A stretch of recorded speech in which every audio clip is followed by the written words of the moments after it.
I will first note that the Northern Ontario Mining Showcase is one of the most innovative showcases here at PDAC.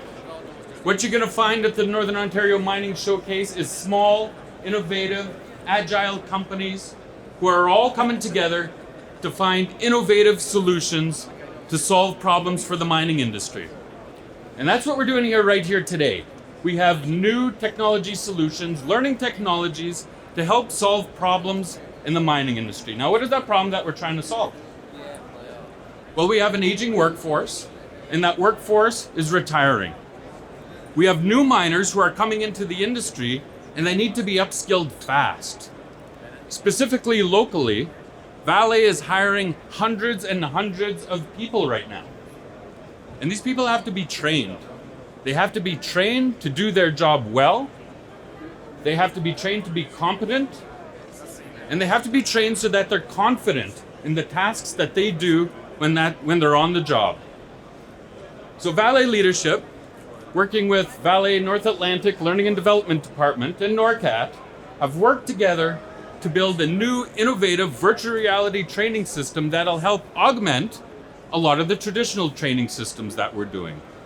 We are big fans of blended learning, utilizing technology where it's most effective, not just because it's cool, because it is pretty cool. You guys are going to see some fun stuff going on here today, but we want to utilize the technology where it's most appropriate, and then we want to also incorporate traditional training.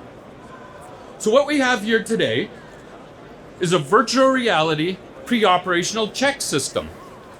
So new workers who will be trained are going to first start with traditional training. They're going to be with an instructor, and they're going to learn the theory of the operation of the vehicle. And then in a safe, non-destructive environment, they're going to be submersed in the virtual world. And this is where these new operators are going to now learn how to do a pre-operational check on these particular pieces of equipment. Right now, we're working on the forklift, which you see right now, as well as a scissor deck and utility vehicle, which are some of those key pieces of equipment that new miners are going to utilize on day one when they're working at Vale. So, after they do the theoretical training, they're trained on how to do the circle check in the virtual world. Another challenge is always having the equipment available in the real world, because that equipment is always needed for production. We can take time, as much time as we need, to train the individuals in the virtual world in a non-destructive environment. And we've worked with other companies to do third-party research. And what that research tells us is those who do the training in the virtual world, they feel more comfortable. They're more at ease. They know they're not going to injure themselves. They're not going to injure a coworker. They're not going to damage equipment. So they focus on the training that they're doing. Another thing that they do is that the generation coming up right now, they love this. They were born with this technology in their hands. So when they take part in the digital training sessions, they bring those stories home with them. They talk to their colleagues, they talk to their families around the dinner table, and when they're doing that, they're engaged with the training, they're retaining that information, and that training is going to be more effective. So let's take a look more specifically what Andrew's doing here. So Andrew's been trained on how to do the circle check, so now he's in the virtual world. If you had the headset on right now, and let me add, after this demo, please do stick around to try it yourself. If you had this headset on, Andrew feels like he's in a Vale drift right now. And we went into the Vale mine and built this simulation based upon their operation. So he's going to feel like he's right there in the Vale mine. That piece of equipment, that particular forklift, is the specific piece of equipment that Vale has underground. And the checklist that Andrew will have in his hand to do the pre-operational check is the exact checklist that Vale uses underground. So right now he's going through the various steps that he's been trained on how to perform a circle check. And he can check off these things in his virtual notepad right there. And again, when he gets in the field at Vale, this isn't going to be foreign to him. This is going to be exactly what he's going to be presented in the field. He can make mistakes here. That's okay. We're learning. And he's in the digital world. He's not in the real world where mistakes can have big ramifications, where people can get injured or equipment can be damaged. But he can make mistakes here, and then we can teach him how to do things right the next time. So as he's trained on the proper operation of that particular piece of equipment. And as he gets good and he's more confident and competent, then we can switch things up a little bit, okay? Now we can throw in some fault conditions. Things we can't even do in real life. Maybe we set an engine fire. Maybe we have a leak underneath a particular piece of equipment that he's got to look under it and see if there's a leak. We can have cuts or bulges in the tires, throw dirty oil in there. So we can teach someone how to do the pre-op check in perfect conditions, and they can do that. But when we throw in the fault conditions, can they identify those fault conditions and now perform that circle check appropriately that they should? So if we look over here, Gina is also doing a circle check, but Ed has the trainer station up. So this is from the view of the learner. Over here, he has the trainer station up. So before the worker participates in the program, the trainer will be able to set up predetermined lessons. And he'll be able to customize those lessons for the workers so that not every worker is going to get the exact same scenario and watch his buddy do it and then he can just copy it. No, we're going to do custom lessons for each worker, and it only takes minutes to set that up and they can be saved.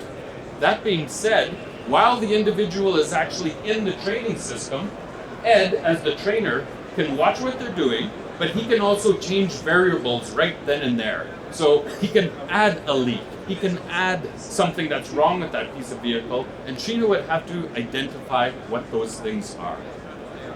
So you can see how flexible utilizing technology in the training process can be. Now what we do is we like to train these folks in groups because there's a lot of shared learnings that can go on. And as I mentioned a little bit earlier, when they participate in this digital learning, they talk about it, and boy, do they talk about it a lot.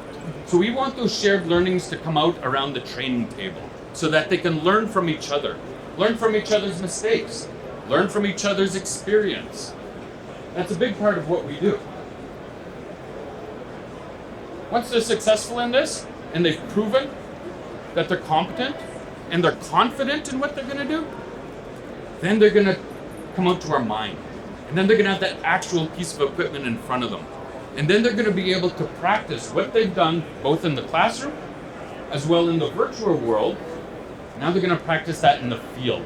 And they're going to be able to do that with a little bit of experience. So we like to call this submersed experiential training. It still is experiential training, even though they're not in the workplace. But we can leverage that and make sure that we realize all those benefits that can be had with leveraging technology in the training process. We can also do this for experienced workers, right? So experienced workers who are in the field, maybe they need a little top up on their training, we can bring them in and run them through the programs, and everything is measured at the end so that we can generate a report and beef up any training that may have to be done for retraining purposes as well. So we're very pleased to be working with Valley on this initiative.